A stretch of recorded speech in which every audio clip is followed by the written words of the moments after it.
بسم اللہ الرحمن الرحیم۔ حضرت ابو ہریرہ رضی اللہ عنہ بیان کرتے ہیں کہ رسول اللہ صلی اللہ علیہ وسلم نے فرمایا، بے شک اللہ پاک ہے اور وہ صرف پاک چیز ہی قبول فرماتا ہے، اور اللہ تعالیٰ نے جس چیز کے متعلق رسولوں کو حکم فرمایا اسی چیز کے متعلق مومنوں کو حکم فرمایا تو فرمایا، رسولوں کی جماعت پاکیزہ چیزیں کھاؤ اور نیک عمل کرو۔ اور اللہ تعالیٰ نے فرمایا، ایمان والو، ہم نے جو پاکیزہ چیزیں تمہیں عطا کی ہے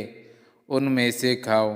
پھر آپ صلی اللہ علیہ وسلم نے اس آدمی کا ذکر فرمایا جو دور دراز کا سفر طے کرتا ہے، پراگندہ بال اور خاک آلودہ ہے، آسمان کی طرف اپنے ہاتھ پھیلائے دعا کرتا ہے، رب جی، حالانکہ اس کا کھانا حرام، اس کا پینا حرام، اس کا لباس حرام اور اسے حرام کی غذا دی گئی، تو ایسے شخص کی دعا کیسے قبول ہو؟